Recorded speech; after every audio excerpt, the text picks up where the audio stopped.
day, lovely ladies and gentlemen. Welcome back to another episode of Insights. I'm your host, Jess, right here on TVC and TV15 St. Martin.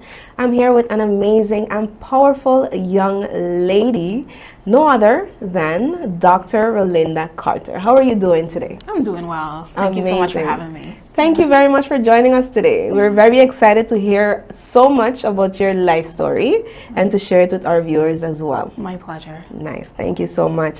All right. So tell us a little bit about your childhood. How was it growing up here on St. Martin as you were born and raised here in St. Martin? How was that for you? Yeah, so my childhood was very fun. I grew up with my mom and my late father in the house, as well as my siblings, and we grew quite a tight bond. You know, my closest friends are my sisters. Nice. And within the primary schools, I went to school on the French side of the island. So that means you speak French? Yes, I'm fluent in French. Oh, nice. Yes, I went to school on the French side, and of course, in the French side, I was able to make a lot of friends within school, and from a very tender age, I assumed leadership positions within the schools. They had what was called like a class representative. Oh, nice. So I often took up that role as class representative or class délégué, I think they would call it, and really be involved as much as possible within the schools, but also different activities within the school. Nice. Yeah. And did you do any activities outside of the school as well? Outside of the school, not much. Okay. Not much. Of course, I went to church and youth meeting, Right. And during that period, there was missionettes and kind of a scout. So I did that on Saturdays, but apart from that, it was school. Okay, great. Yeah. Okay. And what early experiences shaped your sense of purpose and ambition? Ooh, so I grew up in a home where I saw service from a very young age. My dad was the president or involved in the CB Club. It's a club that deals with sea rescues. Okay. And then my mom, heavily involved in the Surptimis. It's a club for women. And that was my examples from a very young age growing up. So within me from a young age, I wanted to serve. And that kind of carried throughout my entire journey as much as possible. Nice. That's important. That's a foundation that was already built there, you know? Yes. That's great. And as a child, what subjects or activities naturally excited you the most? And how did it influence your career path? Yeah, so I always loved math. Nice. Always. And my late cousin would tell me I used to be in her kitchen teaching my teddy bears math from a very young age, like 3 to 4 years old. I'm, on a board teaching math, she used to tell me.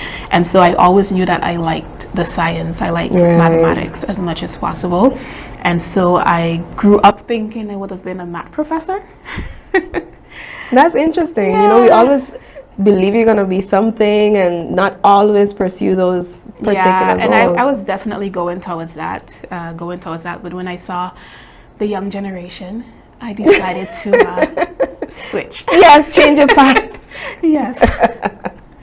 Although I still get to influence them in other ways. That's good. That's good. And besides your parents, as you mentioned, your mom and your dad, which other role models did you have that impacted your outlook on education and service? Ooh, at a young age, I don't know. At a young age, well, let me not say that. So I went to school on the French side, and I had 2 amazing professors. Okay. The late Madame Daniela Giffrey, and then also Miss Jacqueline Hamlet. And what they did was they wanted to have bilingual classes. And they not only taught the class, but they also created a family. So up to this day, my classmates are on my WhatsApp. Oh, nice. And we have we call it the Troisième family, and we operate as a family. And so what that helped me to see is that indeed you have to do your job, you have to work, but then it allows you to go a step beyond. So what little thing can I do to make your experience even better? Right. And that for me always stayed. Like I said, up to this day, I have my WhatsApp chat with them. And so that helped to shape as well, just the way that they led. And then moving forward in my later years, the late Jean Laws, she was a professor at the University of St. Martin where I went, and she also went above and beyond.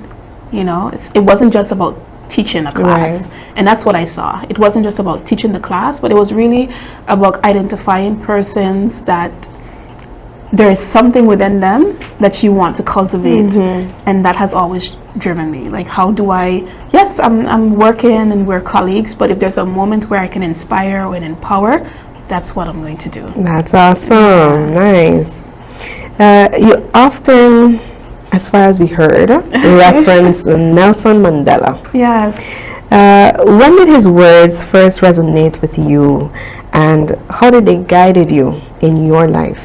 Yeah, so the quote is, "It's impossible until it's done." I first got onto that during my doctoral studies. Okay. So in my doctoral studies, I did blood research, looking at blood clots and how they break up and how they form. And it's a very interesting set of series of events that take place Right. with the clotting system. But it also means that experiments were very challenging at times. And sometimes you have deadlines to meet, you have things to meet, and equipment might malfunction.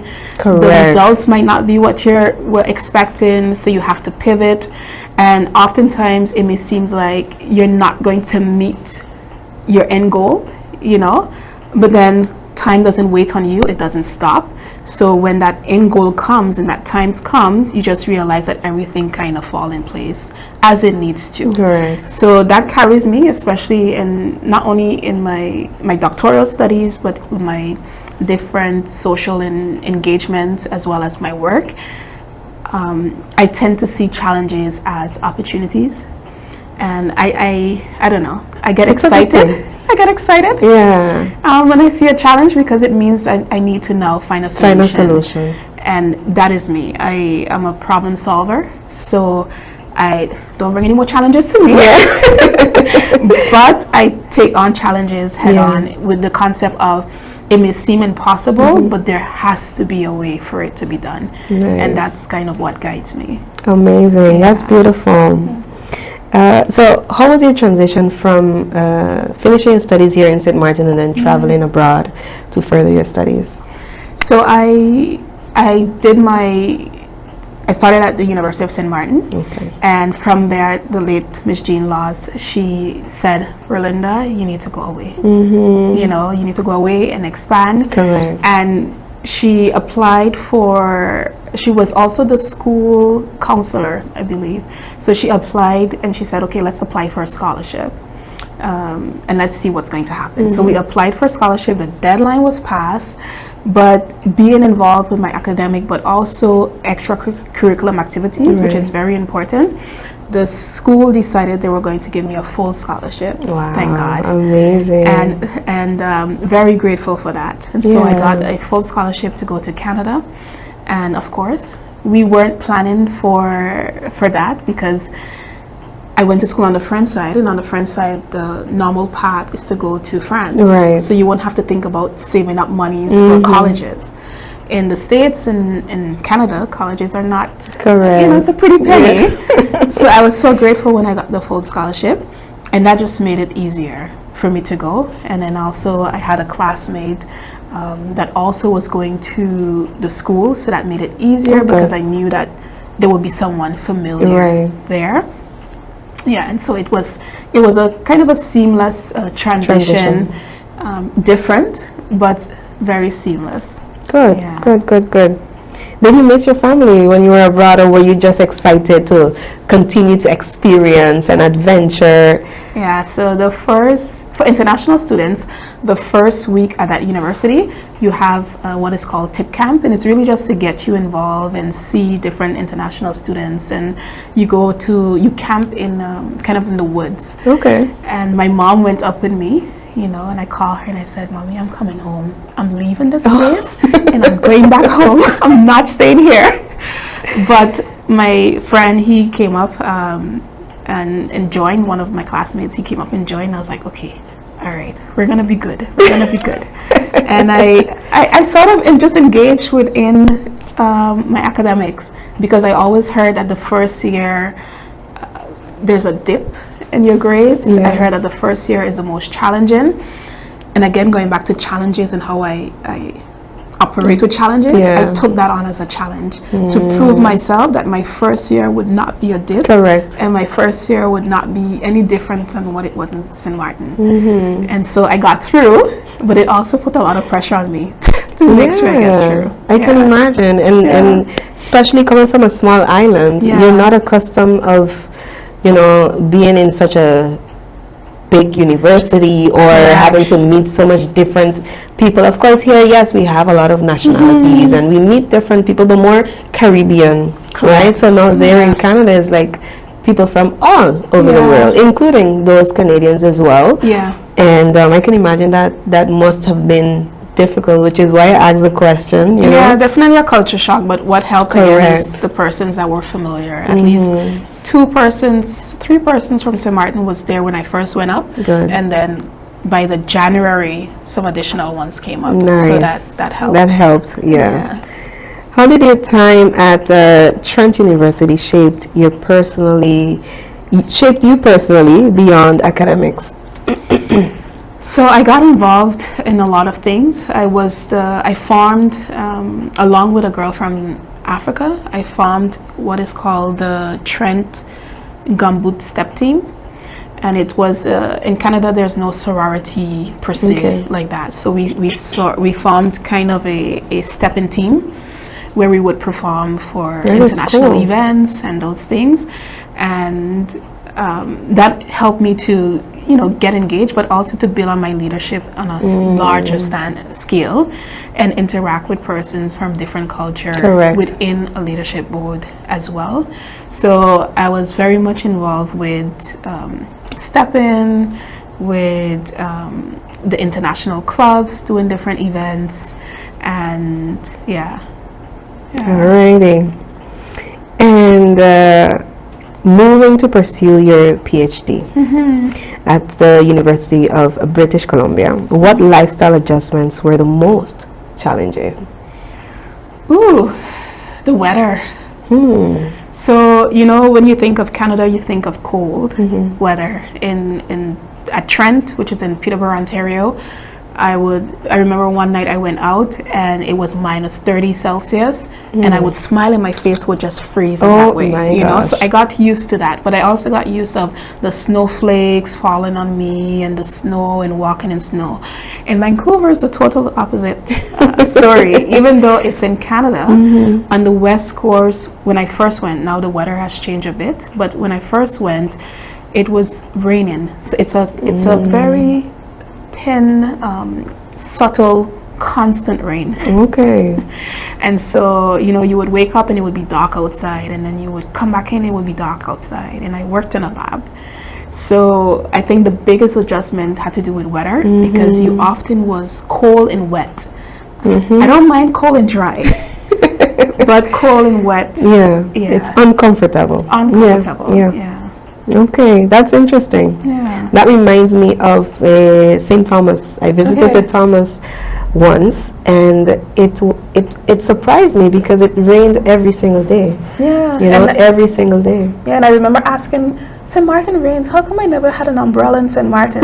But then I remember in St. Martin, it downpours and then it stops. But there it's constant. All right. Okay, so during your doctoral research in pathology and laboratory medicine, how did you maintain balance and well-being? A tough one, huh? Yes. You said that, and I remember sleeping in the lab. Oh my gosh! Experiments went overnight, but I think through community. So I got involved in the church. And in the church, I was very much, I was a part of the service team. And so that also built, doing something meaningful outside. And then I also joined the small groups there where we would do activities, go hiking, also, just build bonds. So that kind of was my balance. And then on Friday evening, I worked with street kids. A very cool concept, but it's a RV that they park in a very interesting environment, but in an environment where street kids are, right. And these are kids that are even either living on the street or in group homes, and they call them at risk. I call them at promise, because I believe that everyone has an opportunity to change, and it often just takes one thing, to shift a life. Yeah. So we would go and we would just chill with them, and that used to be my main balance, because I would play video games with them. I learned about Fortnite and all of these things. Wow. I wouldn't have known, and Uno became my favorite game to play, and really just communicating with them and engaging, and then whenever possible go out and have fun.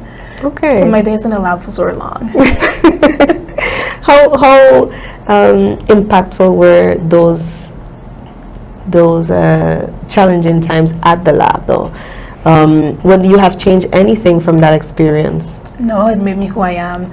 I always say, when someone tells me they're going to do a doctorate, I always say, why?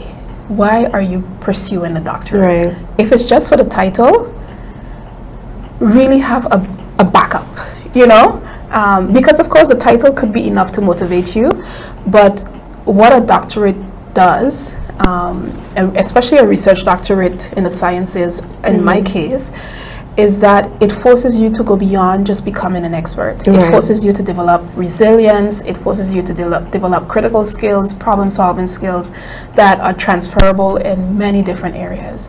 And I remember one time, I was forming blood clots in test tubes to test them, and that can be the experiment that I was doing was, let's say, 2 days, and you form them and then you let it sit for 2 days and you look at how it dissolved over time. It degrades over time, and you don't want any interruptions in the machine. And I remember at certain points there was power issues. Oh my! And so the equipment would just shut off for the generator to come back on and then start back.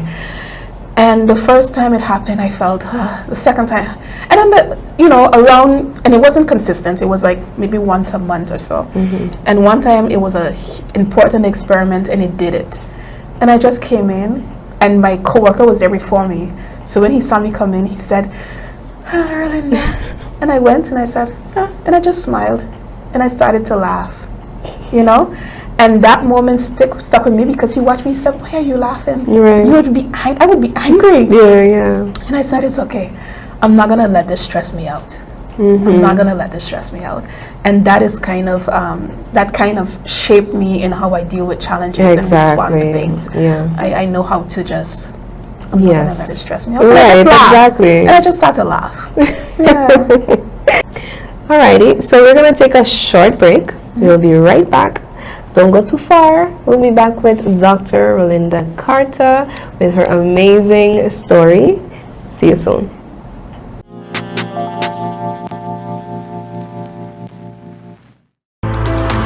Stay connected to the best of local and Caribbean content anywhere, anytime with the TVC Plus app, the official app of TVC Channel 40. With the TVC Plus app, you can watch TVC Channel 40 live, catch every episode of your favorite shows on demand, watch exclusive pay-per-view content, listen to Voice of the Caribbean radio, and watch and read SKN Newsline. The TVC Plus app is available on all your devices.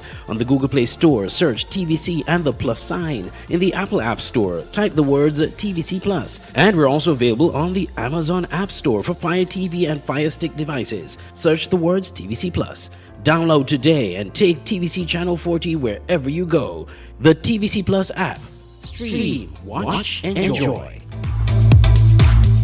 At The Cable, we believe in giving back, because when our community thrives, we all do. That's why, as a company, we make it our mission to touch the lives of everyone in St. Kitts. We spearheaded the renovation of JNF Hospital lobby to ensure better care for all. The Cable sponsors free Wi-Fi in every community center across St. Kitts, so no one is left behind in an increasingly connected world. We stand with communities through every moment, big or small, in culture, culture, education, youth development, and more. Y a ti también, comunidad latina. Cuenta con nosotros. Estamos con ustedes. And when it comes to customer service, we set the standard. We're just a call, click, or visit away because you matter to us. Join the company that truly cares. The Cable, more than service. We're family. Somos familia. And we're proud to always give more where it matters. All right, don't miss News Desk. Weekdays at 11 a.m. and 5 p.m. on TVC. Sync Kids to the World, now streaming everywhere. King James is a soca artist out of the beautiful island of Sunshine City, St. Martin. I love music, grew up around music, and I just love to entertain people. Got started in music from a young age. My creative process is, one, I would get a vibe, get a melody. That's why having talent behind us makes such a difference. They're not just our local telecom. They're supporting local artists, giving us the support and tools to keep creating and sharing without limits. And with Telem's new internet speeds, I can upload my files and tracks in seconds, send big files to producers overseas, and even live stream without worrying about buffering. But Telem has always played a role when it comes to young talent on the island. I would actually go as far to say this. Without Telem, there probably wouldn't be a King James right now. Telem is showcasing that St. Martin can compete on any level. They are investing in us, in our creativity, and in our future. And that's something I'm proud to be a part of.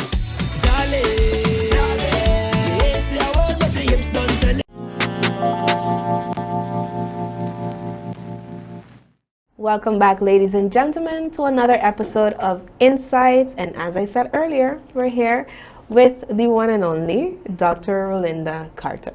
All right. So you were just speaking about your experience abroad. Yes. Now let's fast forward a little bit. Your return to St. Martin. How was that experience? How were you received? And what did you do from that moment on? So I came back in 2017, and I think most persons know what happened in 2017. Yes, we do. So that happened in September, Hurricane Irma, and the news that we got in Canada was that St. Martin is flat. Off the map. Done. And I could not reach my family. Oh no. And I was away for 11 and a half years. That year my eldest brother was also killed. So I decided, you know what? I'm away from family for a long time. I'm finishing school. I'm going to come back home just to be with family, you know. And I came back home in, I believe it was December 2017. And, you know, seeing what was on the island, and again, my upbringing with serving, I came home and I said, okay, well, I'll see how I would serve the island and help, you know, wherever I can help. Before I left, though, I was warned 3 years, you know, especially with my field, pathology and lab medicine, don't stay out too long, you know, make sure you're in your field. And so I give myself 3 years to kind of said, okay, I'm going to serve and see, and then go from there. In fact, when I came in December, let's say around February, because I was also searching for, you know, different jobs on the island, I decided, okay, I'm gonna head back up. You know, if I don't find something by the end of the month, and I end up finding something by the end of the month. So I decided to stay. I became the Dean of the University of St. Martin. Congratulations. Thank you. Which was really a pay it forward position. That's the main reason I took it. Because, just to touch on that, because the university played a remarkable role in me and where I am now.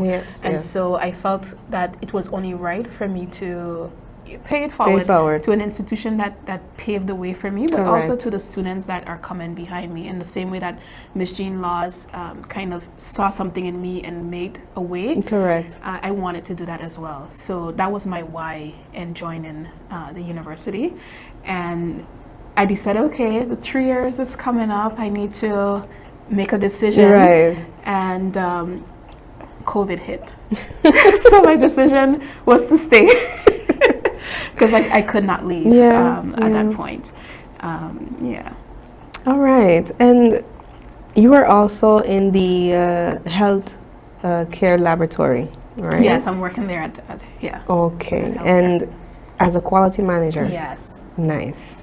So how do you manage the pressures of maintaining international standards while staying grounded? Ooh.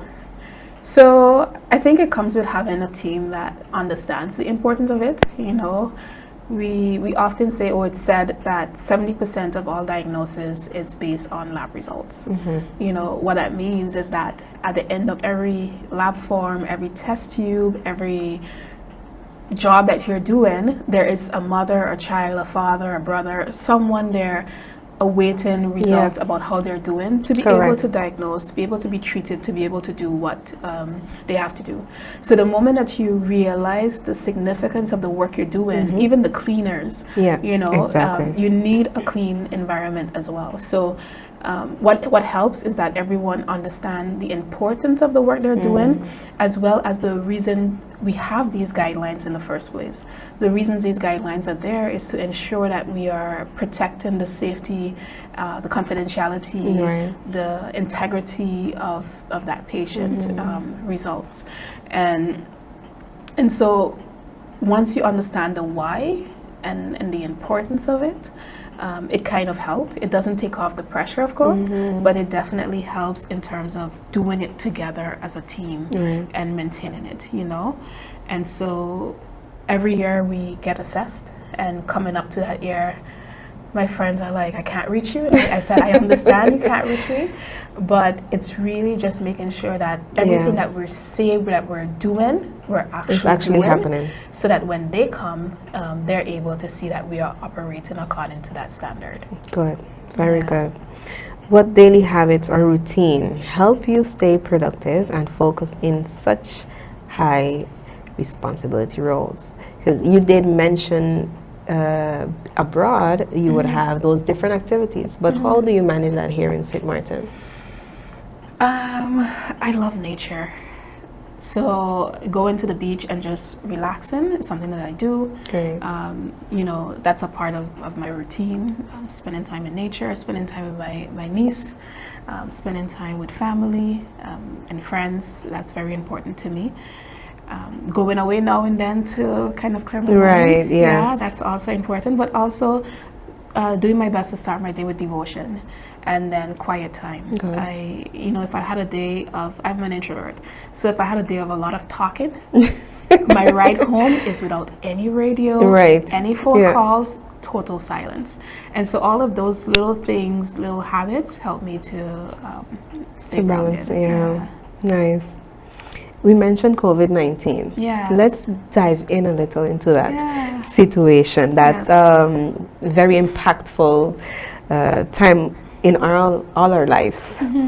So when you led the rapid transition to online learning at the University of St. Martin during COVID-19, what kept you calm and solution-oriented? So I remember, you know, slowly but surely cases were coming in. And at that time, because now I'm at the lab, but before that I was at a university. And I remember at that time, you know, cases were slowly coming in and we were having protocols in. And then I remember we went to a meeting and the Prime Minister at the time said, you know, we're going to have to shut down and we're going to have to take even extra measures. And I saw that as a challenge. You know, and I told you what I do with challenges. I love challenges. And so recently a friend of mine who was a former colleague said, do you remember how you acted in that moment? You said we're going to do this. and that's what I did. You know, I got the team together, those persons that understand technology better than I would. I just had the vision along with the rest of the management team. And I said, we're going to do this. I need someone who understands IT. I need someone who understands the platforms, and let's just put all the procedures together and let's just make it happen. Because at the end of the day, we have students who want to finish their degree, who had plans to go abroad, because, you know, the first 2 years they might do at the university and then travel off. And they didn't care about, yes, COVID was important, but they care about, will I be delayed? You know? And so I took it on as a challenge, and you know, I had the full support of the whole management team, who also had their own ideas of how we can bring this together. I had the full support of our IT team at the university, as well as of our instructors, you know, and together we all said, we're going to do this. It took us a short time to learn Zoom. At that time it was Zoom, and everyone came out and they learned Zoom because they understood the importance of it. And for those students that didn't have you know, sufficient means in terms of laptops or whatever, we also make provisions for those as well in order to accomplish it. Right, so it really was a team effort that, you know, I said, we're not backing down. It happened, but we're not backing down. We're gonna go straight through. Good. Yeah. Did you get COVID? I did. Oh. You know, and I was so careful. I was so so careful. Everywhere I went, I washed my hands. I was so careful, and then I caught it at home. So I guess you were too careful. So your body was like, yeah, I don't have anything to fight, so let me grab something. Yeah, my mom, she got COVID, and I decided to go and assist test her. and help her. Okay. And as I was testing her, I didn't take my precaution. Because it's mommy. And so said, so done. But the next day, I felt the symptoms. And I was like, okay. I didn't catch it outside, but I definitely caught it at home. So you had to quarantine and everything? I had to quarantine. Oh, wow. Yes. All Thankfully, my symptoms were very, very mild. Okay, good. That's good. But an experience, nevertheless. Yes. All right. So you wear many hats: researcher, educator, mentor, president. How do you structure your time to avoid burnout? That's a good question, because I'm still trying to figure it out. Yeah, because the thing is, the way that my mind works is the moment that I get a vision, or the moment that I get an idea, my mind refuses to stop. You know, and it just keeps going and going, and this idea comes, and I need to. So my support team helps me. Good. Yeah. You know, my mom would call me and say, hey, you took your vitamins. Good. My friend would call me, hey, you drink your water. So it's a challenge, because for whatever reason, I turn into robotic mode. I turn into robotic mode, and I'm just go. And one experience that helped, because I don't have any kids, and so my goddaughter came to visit me one time, and I always, you know, in that moment, she wanted me. She didn't care, and it was during the online period of the university, and I had stuff to do. I had ideas, and again, ideas are flowing. And she came to me, and all she wanted was her man. She didn't care that I had work. And it's that moment, that's the first time I realized how people with kids, the reality of people with kids, because I'm leading people with kids. Right. And I'm a leader without kids. So sometimes that could also be challenging. And so for the very first time, I understood the pressure that parents get when they get home. Their kids want them. They don't care about the deadlines. No, they don't. And so that helped me to balance as well, because I realized that if I'm so focused on doing, I forget the people that are also extremely important to me. Oh, wow. And by the way, she just took her water. Yes. A bit of her water for the friends that are looking. So she's saying the truth, guys. Yes. All right, nice. And as a president at the St. Martin Science Fair Foundation, right? What lifestyle choices help you stay energized while working closely with youth? Seeing their experience, seeing their growth. I remember, so right now the Science Fair Foundation, you know, it has the science fair, and it also has robotics. We're starting robotics, and we are catering to all, regardless of vocational, academic, it doesn't matter. We're catering to the students. And I think I remember last year a vocational student came up to me and said, oh my gosh, I'm doing research. I'm actually, like, this is my experiment, and these are my results, and I never thought I would have been doing this. Amazing. And that alone is fuel. Yes, motivation. That alone is fuel. And now we're doing the robotics, and we have academic and vocational students as well. and seeing the vocational students, they're just and academic students, and they're working together and they're talking, and again, sometimes we label people at risk.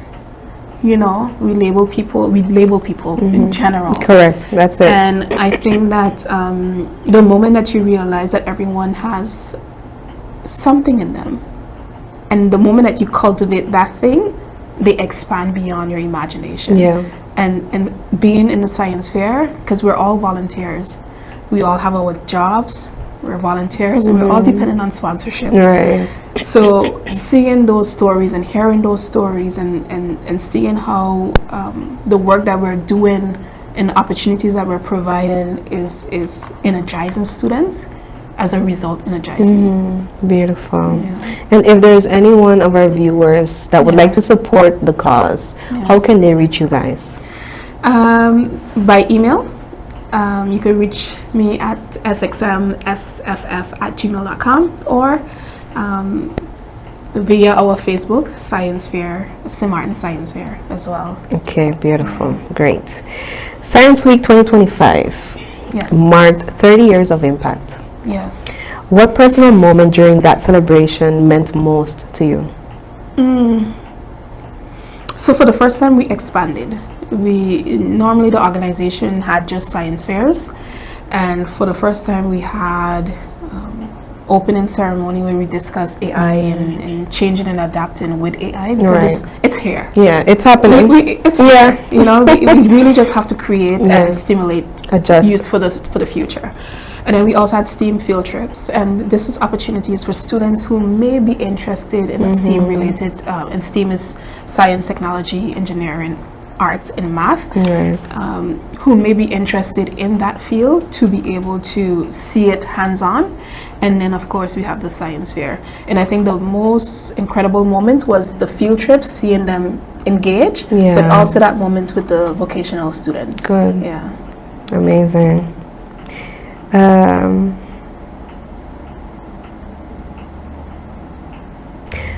What does a service above self, the motto at the Rotary Club of St. Martin, means in your life? Service, just giving back. Yeah. Giving back and knowing that it's bigger. I always talk about the ripple effect. You know, my birthday is now International Rolinda Day, but I've shifted to a day of giving back, of paying it forward. And one small act, and I always say that, one small act in someone's life can have a ripple effect beyond that, not only impacts that person and their surrounding, but also a community at large. You know, I think of a lady, Miss Sylvia George, who was an admissions officer at the University of St. Martin back then, and her one act allowed me to be at the university, and Miss Jean's Law's one act allowed me to go on to Trent, and now I have the opportunity to be in positions of impacting others. You know, so for me, it's knowing that when I serve, that I may be impacting generations to come. So that has been a motive. Receiving recognitions. Let's talk about that. Yeah. Such as the International Women's Day Award and being named JCI Dutch Caribbean Top 10 Outstanding Young Person. How do you stay humble and amid accolades? I think God humbled me before I succeeded in life. Many people don't know, but in my high school days, I went through a very, very difficult season. I had in 1 year I was bullied. I had situations going on, and then my father passed away within that 1 year. And it was a difficult season, but it was also a season where I kind of gave up, you know? And giving up meant that I didn't study for exams. You know, I wasn't going to classes, I wasn't studying, and I failed high school. Many people don't know I failed high school. I failed high school, and Miss Sylvia George, she's, she told my mom, that girl, this is not normal for her, so you need to, get her back in school. And the university offers the GD, so I did the GD. Right. And from the GD, my life went up, right? And so when you think of from GD to PhD, right, that alone is humbling. of course, yeah. You know, because I realize and I know what it is to go through such a difficult time that as a youth, a teen, you're not able to cope. Yes. You know, and thankfully, you know, I mentioned that I know Mr. Andre Huey for a very long time, and what he did in that season also is formed a youth wing organization, Y2X, that really allowed me to be surrounded by like-minded persons that like to serve and be able to make impact within the community.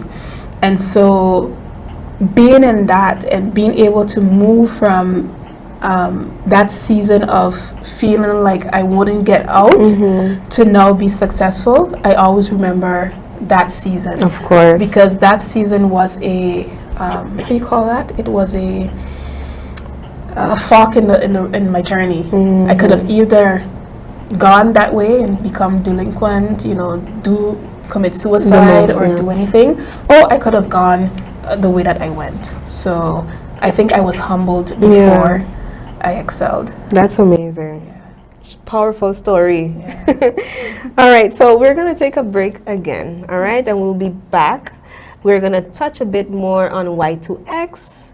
See you soon.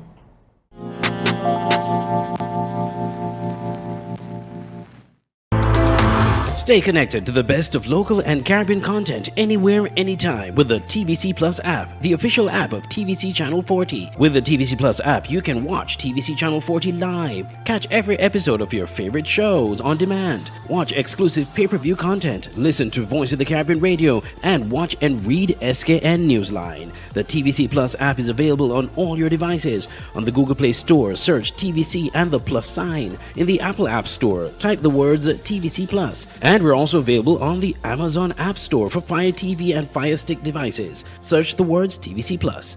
Download today and take TVC Channel 40 wherever you go. The TVC Plus app. Stream, watch, enjoy.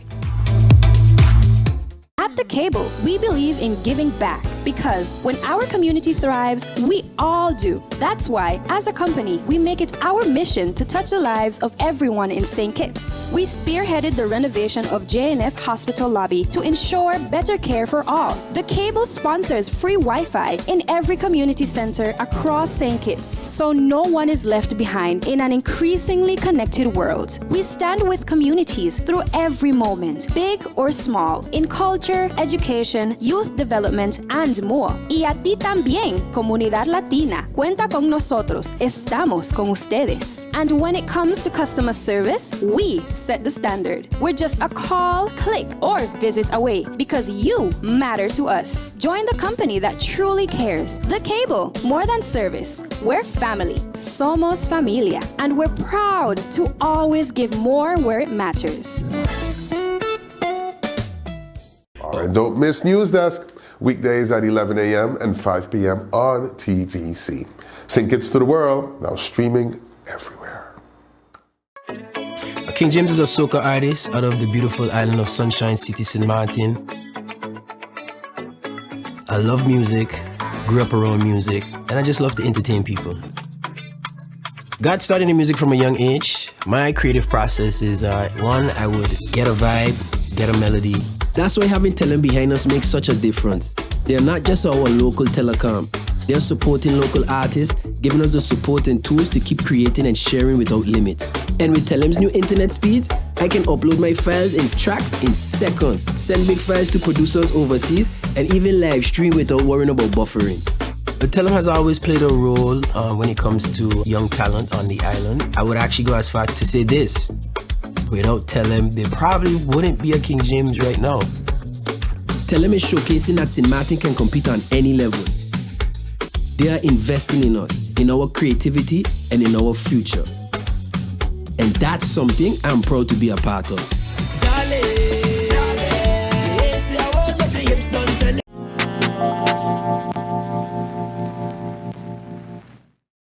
Welcome back, ladies and gentlemen, on our episode of Insights with the one and only Dr. Rolinda Carter. Yeah. All right, so a moment ago we were talking about Y2X. Tell us, what's Y2X? How did it come about, and how did it impacted your life as a teenager? Yeah, so Y2X, Youth to Extreme, is the youth wing of Victoria's Living Foundation, and it was founded in 2003, really looking at putting young people within their purpose and going extreme for doing good, doing good as much as possible. Like I said, it started in 2003. That's the exact year that my dad passed away, and any mom, you know, she wanted to make sure that we were secure. Correct. And then speaking with Dr. Ernest Francis Cotton, this opportunity was presented, and she was encouraged to allow me to join. And so I joined in, and there I was among young persons, some that I didn't know, and I grabbed my cousins to join in too. And we became a family, a team of persons who really understood purpose, understood service, understood going to the extreme and above and beyond, and to be able to impact the community, and also be able to, we also had a radio show that we would host, you know, different conversations and have conversations about things that youths are facing as well. So it was really good because I was coming out from a season of grief, a season of heartache, into being with persons who understood beyond the individual and understood mission and visions, and being able to make impact. So that definitely helped me as much as possible. Nice. Yeah. All right. So outside your professional achievements, yes, what hobbies besides the beach? You did mention going to the Yes, beach, that you beach. enjoy nature. What hobbies or personal interests help you recharge? Apart from nature and beach, not much. Food. I love, you know, and I say I love good food. I love going to different cuisines and being able to experience. I do my little happy dance when I eat something that I love. So just being able to discover different cuisines, discover different islands, traveling. I recently went to Dominica, and, you know, my love for nature and food came by together. Being able to go to different activities on St. Martin, yeah, just being outdoor with nature, with family. And with food. With good food. Good. You have to put a good in front. With good food. Yes. Yes. Nice. Looking ahead, what kind of legacy do you hope to leave for the next generation here in St. Martin and also the wider Caribbean? Oh, what kind of legacy? So the concept of it really just takes one. It takes one action, one conversation, one opportunity to catapult you. Yeah. Right? And being able to transfer that to the next generation, to persons, is something that I definitely would be a part of my legacy. Because the idea is that we're all here for a season. Correct. Right? And what we do would impact others as well. You know, my sister's in university now, and sometimes I see her, you know, doing her assignment, and I remember that it was my team and I that put that system in place that now she is benefiting from. Correct. You know, so just that concept of your actions matter, and what you are doing, as small as it can be, would have impact for generations to come. Beautiful. Yeah. What's next for Rolinda Carter? Ooh. So many things. I think in the pipeline, I definitely want to write a couple books. Good. I have some drafted. I have a friend of mine who's also, you know, encouraging me in that as well. So definitely some books, some more enjoyment as much as possible, more balance. Right. But really just further living out what has started in terms of science, in terms of even family, you know, to be able to continue. Yeah. Yeah.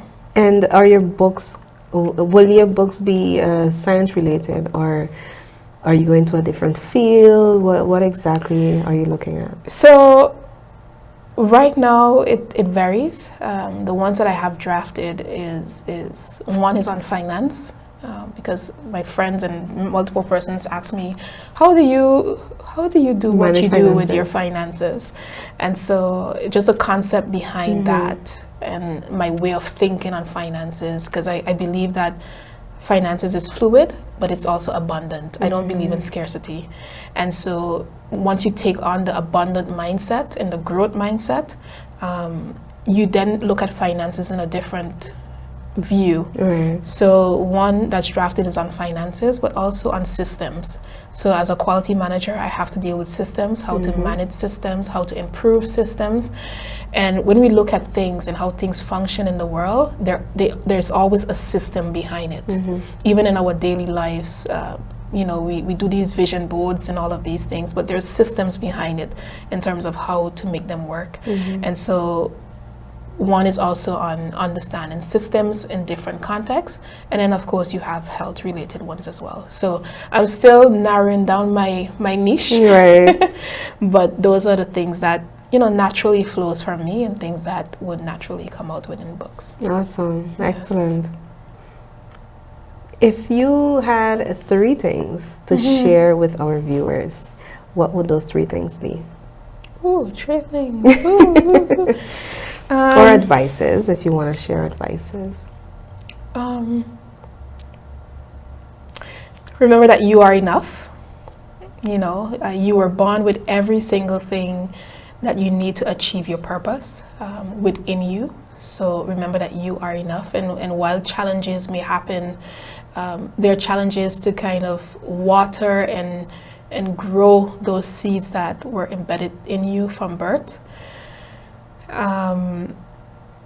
My favorite saying, that isn't impossible until it's done. And what that means is that any task can seem impossible or may feel impossible, but the reality is that as you take one step at a time, you will realize that at the end of the day, it will be done.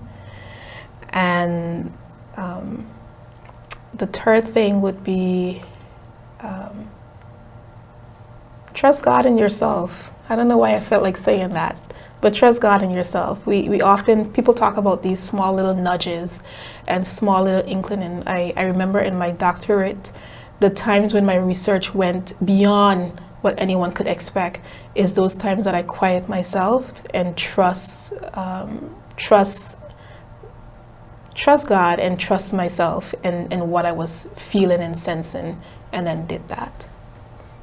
Yes. Thank you so much. That was amazing. You're welcome. Thank you. You're welcome. So, based on everything that you've shared so far, would you change anything at all? Anything that transpired in your life, or would you want anything to be maybe either not happen or happen at a later time in your life? Would you change anything? I don't know. I don't know if I'll change anything. The only thing that I kind of feel a little bad about is that I lived so close to Alaska and so close to those places, but I was so focused on school that I didn't venture out. And I think the only thing it would be to venture out more. And when I, and balance, do more enjoyable stuff. And whenever I say that, my friends will say, yeah, but now you could do it. And you still at don't. that point you were focused on school, but now you're able to do it. And so doing that is something that I wouldn't say I would change it, because it allowed me to, be where I am. Some things take sacrifices, but definitely moving forward, I would like to make some more enjoyments, have more enjoyments. What countries are you thinking of visiting soon? I've been wanting to visit Australia forever. Nice. And Australia and Bora Bora. The long flights are what is keeping me back. Yes. But definitely someplace within the eastern part of the world. Yeah. I would love to visit Australia as well, but these huge insects and everything is huge there. Yes. That is what's keeping me behind. Not much the flight distance, but those creatures, the size. I understand, and I think Spiders? it's more. I think it's less about the location and more about the distance from St. Martin. Okay. You know, like I want to go to, and I don't know if that's the furthest distance from St. Martin, but I just want to go far and Nice. be able to feel what it feels like to see an island, Yeah. a country that is far away from Correct. the island, and It's what the quite culture, unique as well. Yeah, and what Yeah. the culture is like there as well, and then, the Eastern Coast. Dr. Rolinda Carter, Yes. it has been my pleasure. Yes. Thank you so much for joining us. We Thank you hope for to having see me. you again sometime soon in the future. And you might be able to let us know how was Australia then. Yes. Yes. Thank you again. Thank It's you. a pleasure. Appreciate it. You have shared amazing advice. You have shared your life story, and we truly appreciate you. Thank you Appreciate so it. much. Thank You're you so welcome. much. Thanks. Ladies and gentlemen, that was our episode of Insights with Dr. Rolinda Carter. I'm your host, Jess. See you on the next episode on TVC and also on TV 15 St. Martin. See you soon.